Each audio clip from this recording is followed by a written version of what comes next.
Perkenalkan, nama saya Felita Delvina sebagai moderator di diskusi kali ini. Langsung saja kita berkenalan dengan narasumber yang ada di sini. Saya Zarika Nuresya, di sini saya berperan sebagai konten kreator di bidang memasak. Saya Mei Hatin, di sini saya berperan sebagai konten kreator di bidang dance. Saya Tiara Aryani Dewi berperan sebagai orang tua. Saya Adelia Satri berperan sebagai guru. Saya Gita Frelia berperan sebagai siswi. Saya Rizka Nadia berperan sebagai siswi. Baik, terima kasih. Yang akan kita bahas di diskusi kali ini adalah TikTok bermanfaat atau menjerumuskan. Sebelum kita berdiskusi, saya akan menjelaskan sedikit tentang pengertian TikTok. TikTok merupakan sebuah aplikasi jaringan sosial dan platform video asal Tiongkok yang diluncurkan pada tahun 2016. Aplikasi tersebut dipergunakan para penggunanya untuk membuat video musik berdurasi minimal 15 detik dan maksimal 3 menit, yang kemudian diulangi hingga bisa memilih untuk beralih ke video berikutnya. Semakin majunya zaman, TikTok makin berkembang dan mempunyai fitur baru, yaitu TikTok Shop. Itu sangat membantu bagi masyarakat untuk membeli barang melalui online.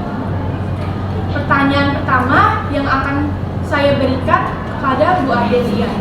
Menurut Ibu, apa dampak positif dan negatif penggunaan aplikasi TikTok di zaman sekarang? Baik, terima kasih kepada moderator atas pertanyaannya. Menurut pendapat saya sebagai guru, aplikasi TikTok di zaman sekarang ini sangat berguna. Tapi ada juga sisi buruk dari TikTok.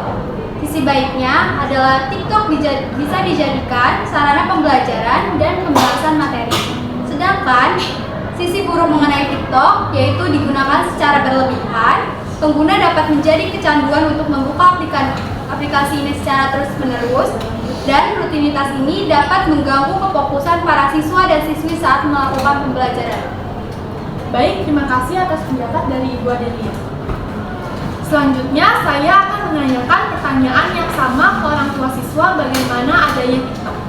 Menurut saya sebagai orang tua, persepsi positif yang mengatakan bahwa anak yang mendapatkan banyak pengetahuan dan wawasan yang meningkat setelah menggunakan TikTok.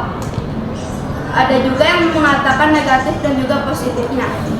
Namun saya tidak memihak, karena menurut saya baik-baik saja.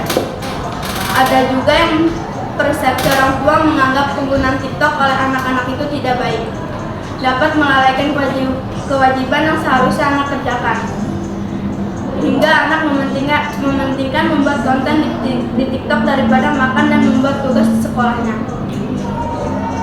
Anak yang menggunakan TikTok apabila penggunaannya belum berlebihan hanya diberikan batas waktu penggunaan smartphone.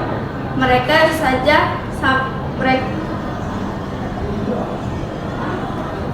saja sebagai tindakan preventif.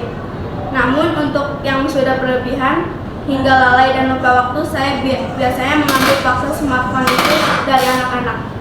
Oke, terima kasih atas pandangan dari pendapat orang tua siswa.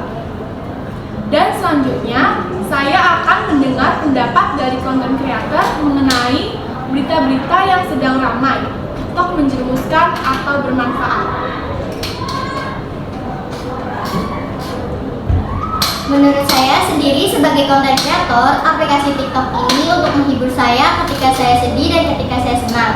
Saya bisa berbagi video saya dengan dance-dance saya yang menghibur orang lain dan membuat orang lain senang. Adapun dampak negatifnya, dapat merusak waktu atau bisa membuang-buang waktu yang seharusnya kita pakai untuk belajar dan seharusnya bisa menjadikan waktu yang seharusnya berguna untuk kegiatan yang positif seperti membantu orang tua di rumah. Itulah pendapat saya sebagai konten kreator. Dan ini pendapat saya sebagai konten kreator di bidang konsep. Sebagai tempat terciptanya kreativitas dan kebahagiaan, TikTok terus berupaya untuk menyediakan lingkup yang aman dan inklusif dan ramah agar semua orang dapat berkreasi dan berbagi manfaat positif dengan sesama. Untuk terus mengedukasi komunitas TikTok akan langkah-langkah yang perlu diperhatikan agar tetap aman di TikTok. kami meluncurkan kampanye bertajuk Aman di TikTok. Melalui berbagai aktivitas yang seru digelar di dalam TikTok dan luar platform. Kampanye Aman di TikTok berharap dapat mengedukasi komunitas konten yang tidak hanya kreatif dan menghibur, tetapi juga aman dan sesuai untuk disaksikan oleh semua orang. Sebagai salah satu konten kreator dan host TikTok, saya senang sekali bisa diberikan kesempatan untuk berbagi pengalaman saya tentang bagaimana cara memastikan agar konten maupun siaran langsung saya tetap aman untuk dikonsumsi oleh semua orang di TikTok. Saya harap pengalaman yang saya bagikan melalui sesi ini bisa membantu komunitas TikTok untuk memahami pentingnya menjaga keamanan dan kenyamanan. Saya juga berharap agar lebih banyak penggunaan dapat memahami kebijakan dan panduan komunitas TikTok serta tahu cara memanfaatkan fitur keamanan yang tersedia agar kita semua sama-sama berkreasi dengan aman dan nyaman di TikTok. Terima kasih atas pandangan dari pendapat kedua konten kreator. Baik, yang terakhir saya akan mendengar pendapat dari para siswi mengenai aplikasi TikTok. Baik, terima kasih moderator. Dari sisi saya, yaitu dari segi positif sendiri, aplikasi TikTok memiliki beberapa manfaat untuk remaja. Salah satunya yaitu sebagai salah satu aplikasi yang dapat mendorong kreativitas seseorang dalam membuat suatu karya. Aplikasi untuk mengapresiasikan kreativitas khususnya dalam pembuatan video. Aplikasi TikTok sendiri merupakan platform untuk membuat video dengan efek spesial dan unik dengan mudah. TikTok juga menyuguhkan berbagai macam musik untuk latar video, sehingga penggunaannya dapat menciptakan video yang lebih menarik. Aplikasi TikTok ini juga dapat berbasis video dan musik dan dapat melatih diri remaja atau anak-anak untuk masih mengasah skill editing video untuk konten-konten yang lebih bermanfaat. Salah satu segi negatif dari TikTok sendiri adalah secara tidak langsung TikTok menjadi penyebab generasi remaja untuk suka bergoyang-goyang. Apabila Anda termasuk seseorang yang sering aktif di Instagram, pastinya Anda akan menjumpai beberapa netizen dengan berbagai video yang dibuat dengan menggunakan aplikasi TikTok ini. Ada yang biasa saja dan ada yang luar biasa. Luar biasa keterlaluan, bahkan ada beberapa remaja dan anak-anak bergoyang-goyang yang tidak wajar. Membuat video yang tidak sewajarnya, bahkan tidak hanya remaja saja, mereka melibatkan anak-anak kecil dalam pembuatan video TikTok demi respon yang banyak dari netizen. Beberapa berani bernyanyi lagu dan berani berakting orang dewasa. Apabila ini dianggap sebagai media hiburan, maka YouTube lebih baik.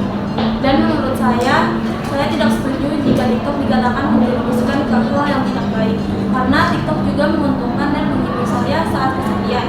Selain itu, aplikasi TikTok juga bisa untuk salah satu media pengembangan media pembelajaran.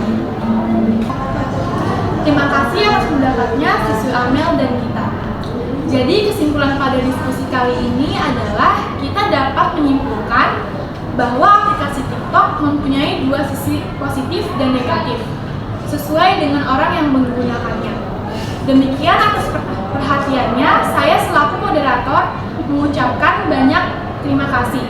Jika ada kekurangan, mohon dimaafkan dan semoga ada ilmu yang bermanfaat yang dapat kita peroleh. Wassalamualaikum warahmatullahi wabarakatuh.